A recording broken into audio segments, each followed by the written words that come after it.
राधे राधे दोस्तों, कैसे हैं आप सब। हमारे YouTube चैनल में आपका स्वागत है। दोस्तों, आज की इस वीडियो में हम आपको गणेश चतुर्थी पर गणेश जी की स्थापना की विधि, स्थापना में किन सामग्रियों की आवश्यकता पड़ती है, स्थापना से जुड़े नियम और स्थापना का शुभ मुहूर्त बताएंगे। दोस्तों, हिंदू धर्म में गणेश चतुर्थी महत्वपूर्ण त्योहारों में से एक है।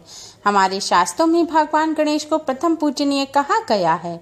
कोई भी शुभ काम हो या किसी तरह की विपत्ति आन पड़ी हो, सबसे पहले विघ्नहर्ता भगवान गणेश की पूजा की जाती है। पुराणों की माने तो गणेश चतुर्थी के दिन ही भगवान श्री गणेश का जन्म हुआ था। 11 दिनों तक चलने वाले इस गणेश चतुर्थी के पर्व की धूमधाम पूरे देश में रहती है, मगर इसका असली रंग महाराष्ट्र में देखने को मिलता है। गणेश पुराण के अनुसार गणेशावतार भाद्रपद शुक्ल चतुर्थी को हुआ था। भाद्रपद शुक्ल चतुर्थी के दिन भगवान श्री गणेश को अपने घर लाते हैं और 11 दिन तक उनकी सेवा की जाती है और अनंत चतुर्दशी के दिन भगवान श्री गणेश का विसर्जन किया जाता है। भक्त अपनी श्रद्धानुसार गणपति बप्पा को 3, 5, 7, 9 या 11 दिन के लिए अपने घर लाते हैं। गणपति बप्पा की विदाई आप अपने इच्छानुसार कर सकते हैं, लेकिन गणपति बप्पा की स्थापना गणेश चतुर्थी के दिन ही की जाती है, क्योंकि भाद्रपद मास की शुक्ल पक्ष की चतुर्थी के दिन ही भगवान श्री गणेश का जन्म हुआ था। इस बार यह चतुर्थी 10 सितंबर दिन शुक्रवार को है। भगवान श्री गणेश का पूजन और स्थापना 10 सितंबर को ही किया जाएगा। 10 सितंबर को पूजा और स्थापना का शुभ मुहूर्त दोपहर 12:17 से रात 10 बजे तक का है। गणपति बप्पा का जन्म मध्याह्न के समय हुआ था, इसलिए गणपति बप्पा की स्थापना और पूजन मध्याह्न के समय ही की जाती है। दोस्तों, अगर आप भी गणपति बप्पा को इस बार अपने घर लाना चाहते हैं तो इस विधि से करें गणपति बप्पा की स्थापना। गणेश जी के घर आने से पहले ही घर को सजाएं, संवारें और निखारें, इतना खूबसूरत बनाएं कि गणपति घर देखकर ही मुस्कुरा उठें और कहें कि बस अब कहीं नहीं जाना, यहीं रहना है। सुख सुविधा, आराम, खुशियां जितनी आप गणपति के समक्ष रखेंगे उतनी ही और उससे कहीं ज्यादा आपको पति प्रसाद में मिलेगी। गणपति की स्थापना के लिए विशेष स्थान तैयार करें। गणपति की स्थापना पूर्व उत्तर दिशा में करना अति शुभ रहता है। अगर आपके घर में पूर्व उत्तर दिशा ना हो तो किसी भी दिशा में आप कर लें, लेकिन भूल कर भी दक्षिण दिशा में गणपति की स्थापना ना करें। गणेश चतुर्थी के दिन घर की साफ सफाई करें। इसके बाद स्नान करके स्वच्छ नए पीले या लाल रंग के वस्त्र धारण करें। इसके बाद पूरे घर में गंगा जल का छिड़काव करें। अपने घर के मुख्य द्वार पर आम के पत्तों से बना तोरण यानी कि बंधनवार जरूर बांधें। गणपति की स्थापना के स्थान को साफ करें, वहां पर भी गंगा जल छिड़कें। फिर कुमकुम से एकदम सही व्यवस्थित स्वास्तिक का चिन्ह बनाएं। स्वास्तिक में 4 हल्दी की बिंदी भी बनाएं। फिर स्वास्तिक के बीचों बीच एक मुट्ठी अक्षत यानी कि साबुत चावल रखें। फिर इस स्वास्तिक के ऊपर एक लकड़ी की चौकी यानी कि पट्टा रखें। इस पर लाल, केसरिया या पीले रंग का वस्त्र बिछाएं। फिर चौकी के चारों तरफ रंगोली बनाएं, फूल लगाएं, आम के पत्ते लगाएं और चौकी को सुंदर और आकर्षक बनाएं। फिर एक तांबे या पीतल का कलश लें, उसमें शुद्ध जल भरें, उसमें थोड़ा सा गंगा जल डालें। कलश में थोड़ी सी हल्दी डालें और थोड़े से साबुत चावल भी डालें। अब कलश में एक साबुत सुपारी डालें, 1 रुपए का सिक्का डालें और कलश में आप 5 आम के पत्ते लगाएं। फिर कलश पर एक ढक्कन लगाएं। ढक्कन के ऊपर आप साबुत चावल रखें। अब एक साबुत जटा वाला पानी वाला नारियल लें। इस नारियल को आप पानी से धोकर साफ कर लें। अब नारियल पर बीचों बीच में आप मौली यानी कि कलावे के 7 लपेट लगाएं और एक गांठ बांध दें। अब इस नारियल को आप कलश के ऊपर यानी कि कलश पर जो आपने ढक्कन के ऊपर चावल रखे हैं उन चावलों के ऊपर आप इस नारियल को रखें। नारियल को इस प्रकार रखें कि नारियल का चोटी वाला साइड ऊपर की तरफ हो। इसके बाद कलश के गले पर भी आप कलावे का लपेट लगाकर उस पर गांठ लगाएं। इसके बाद कुमकुम से कलश पर एक स्वास्तिक का चिन्ह बनाएं। अब गणपति की आरती की थाली तैयार करें। थाली में एक शुद्ध घी का दीपक रखें, एक धूप पत्ती रखें, कुछ पीले और लाल रंग के पुष्प रखें, थोड़ी सी हल्दी रखें और हल्दी में रंगे हुए थोड़े से साबुत चावल भी रखें। अब नाच गाने के साथ गणपति को अपने घर लेकर आएं। घर लाकर गणपति को घर के मुख्य द्वार पर ही रोक दें और घर की मालकिन यानी कि घर की जो सबसे बड़ी महिला है वह उस आरती की थाली से गणपति की आरती उतारें। गणपति को हल्दी मिले हुए चावल और पुष्प चढ़ाएं। अब आदर सहित जय जयकार करते हुए गणपति को घर के अंदर लाएं और जो आपने चौकी तैयार की है उस पर गणपति को विराजमान करें। अगर आप घर में गणपति की नई प्रतिमा स्थापित नहीं करना चाहते तो एक पूजा वाली साबुत सुपारी लेकर उस पर मौली कलावा बांधकर आप गणपति का स्वरूप मानकर उन्हें भी स्थापित कर सकते हैं। गणपति को स्थापित करने के बाद अब आप दूर्वा घास या पान के पत्ते की सहायता से पहले पंचामृत से गणपति को स्नान कराएं और फिर गंगा जल से गणपति को स्नान कराएं। फिर भगवान गणपति को आप पीले रंग के वस्त्र अर्पित करें। अगर वस्त्र ना हो तो मौली यानी कि कलावे को आप वस्त्र मानकर गणपति को अर्पित करें।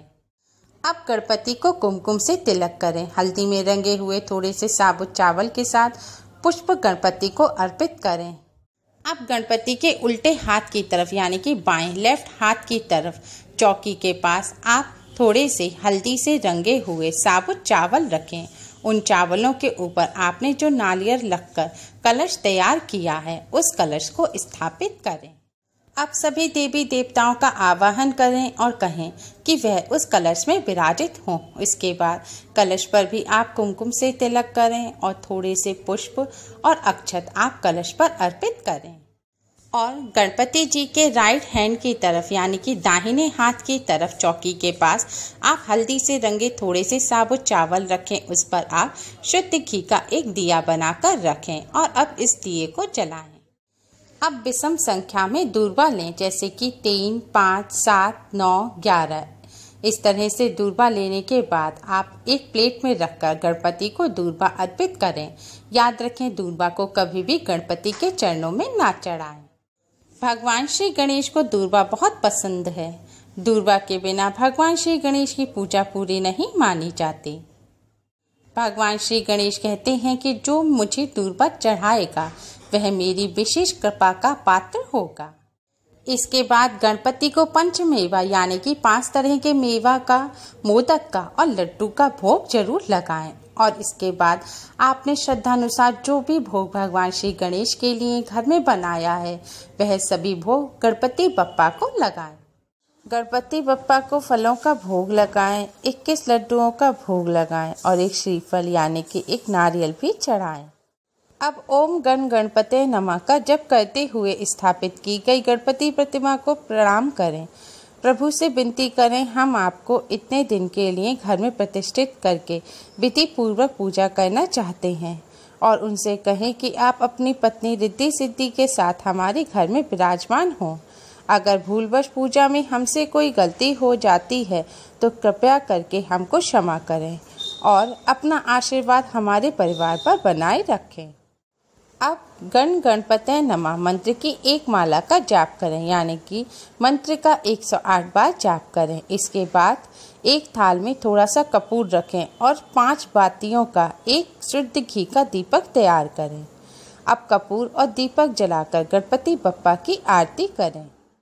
इसके बाद गणपति की परिक्रमा करें। परिक्रमा आपको क्लॉकवाइज करनी है, जैसे घड़ी की सुइयां घूमती है उस तरह से। गणपति की परिक्रमा केवल एक ही की जाती है।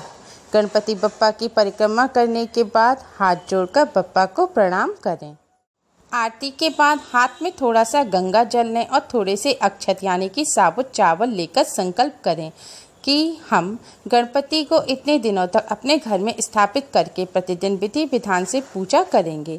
संकल्प में उतने ही दिनों का जिक्र करें जितने दिन आप गणपति को अपने घर में विराजना चाहते हैं, जैसे 3, 5, 7, 9 या 11 दिन।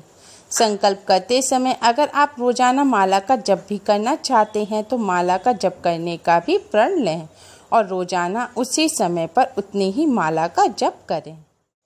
फिर गणपति बप्पा को आपने जो 21 लड्डुओं का भोग लगाया है उसमें से 5 लड्डू छोड़कर बाकी सभी प्रसाद के रूप में ग्रहण करें। गणपति बप्पा की पूजा से जुड़ी कुछ सावधानियां जरूर बरतें, जैसे कि जितने दिन आप गणपति बप्पा को अपने घर में विराजमान करें उतने दिन आप रोजाना सही समय पर आप गणपति बप्पा की आरती करें। अपनी सुविधानुसार समय को घटाएं या बढ़ाएं नहीं। गणेश जी को प्रतीक्षा करना कतई पसंद नहीं है। उन्हें समय पर प्रसाद और आरती से प्रसन्न करें। गणपति बप्पा की पूजा मध्याह्न यानी कि दोपहर के समय में जरूर करें। गणपति बप्पा को सुबह, दोपहर और शाम तीनों समय भोग लगाएं और तीनों समय आरती करें। आपने माला पढ़ने का अगर प्रण लिया है तो माला भी निश्चित समय पर और निश्चित संख्या में ही पढ़ें। जैसे 1 माला, 5 माला, जितनी भी आप पढ़ना चाहते हैं पहले दिन से आप रोजाना उतनी ही माला का जाप करें।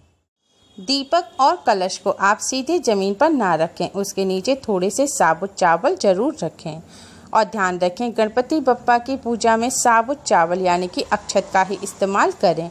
टूटे फूटे चावल का इस्तेमाल ना करें और चावलों को सफ़ेद रंग का भी इस्तेमाल ना करें। चावलों में सूखी हल्दी मिलाकर उन्हें पीले रंग का कर ही गणपति बप्पा की पूजा में इस्तेमाल करें। गणपति बप्पा के पूजन में तुलसी के पत्तों का इस्तेमाल ना करें, ना ही किसी फटी पुरानी चीज का गणपति बप्पा के पूजन में इस्तेमाल करें, ना ही फटे पुराने कपड़े पहनकर गणपति बप्पा का पूजन करें। गणपति बप्पा को पत्थर के आसन पर भी विराजमान ना करें। जितने दिन बप्पा आपके घर में विराजित हैं उतने दिन आप अपने घर में सात्विक भोजन ही बनाएं। घर का कोई भी सदस्य मदिरा, सिगरेट और तंबाकू का भी सेवन ना करें। घर में प्याज, लहसुन, मीट, अंडा भूलकर भी ना बनाएं, ना ही इन चीजों का सेवन करें। इसके साथ ही घर में लड़ाई झगड़ा भूलकर भी ना करें। गणेश चतुर्थी के दिन चांद को देखना वर्जित माना जाता है। माना जाता है इस दिन चंद्र दर्शन करने से दोष लगता है, इसलिए आप आज के दिन चांद का दर्शन भूलकर भी ना करें। इस दिन चंद्र दर्शन का समय है 22 अगस्त की रात 9:24 से रात 9:46 तक। इस विधि से गणपति बप्पा की स्थापना और पूजन करें। उम्मीद है आपको हमारी ये वीडियो पसंद आई होगी। प्लीज़ लाइक करें। हमारे इस वीडियो को अपने फ्रेंड्स और रिश्तेदारों में ज़्यादा से ज़्यादा शेयर करें, जिससे वह भी इसका लाभ उठा सकें। हमारी और भी वीडियोस के लिए हमारे चैनल को सब्सक्राइब करना ना भूलें। Thanks for watching. Radhe Radhe.